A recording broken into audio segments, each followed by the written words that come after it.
Here's the opening range recap for the month of August 2023. We'll look at the Dow first, plus 50 points. You got an entry here on the 8th, and then the 21st, and then the 24th. So fairly clean on the Dow. NQ 100, just over 100 points. And you can see the dates here. It's going to be the most active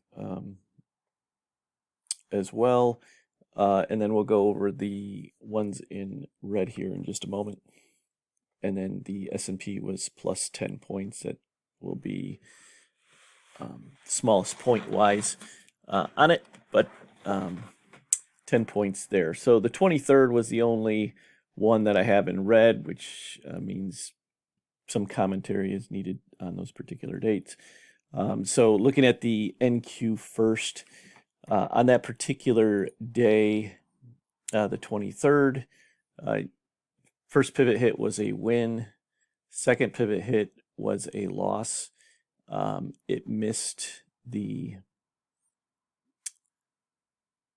25% target by 3 ticks. So it was looking for 9.5 points. It got 8.75 points. So if it would have got those 9.5, you wouldn't have had a trade on pivot 3.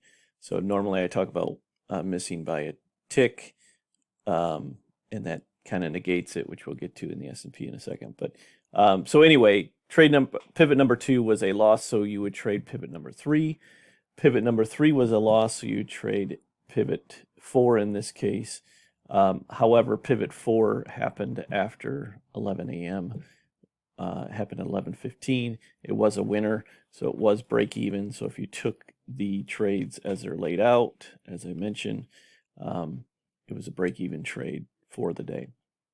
Now that particular day as well, that 11:15 entry, in other words, if you don't have an end time at 11 o'clock, you would have entered a 50% NQ trade. That would have been the first 50% NQ trade, and that would have been a winner worth 19 points. So if you were in the 25% trade, it did end up going to at least the 50% target. So it depends on how you handled it. The just miss, the 3-tick just miss, if you just negate it, don't trade, you wouldn't have had any trades. If you did trade it strictly by the book, you would have had break-even trade and been done. Same type of thing happened in the S&P, actually. In the S&P, their first trade actually lost.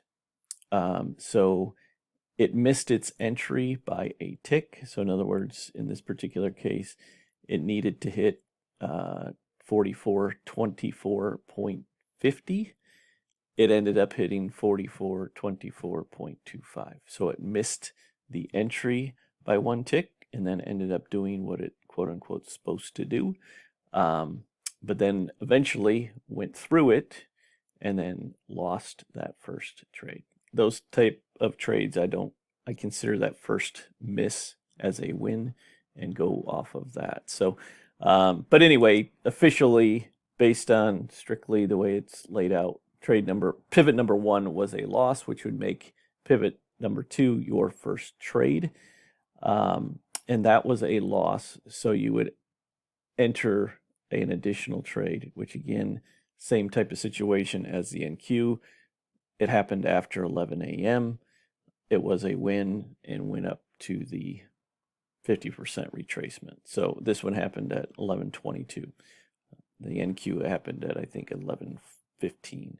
So anyway, those were the only two, red letter ones. So overall, a profitable month, and hopefully you were profitable as well. Have a great weekend, and I'll talk to you next month.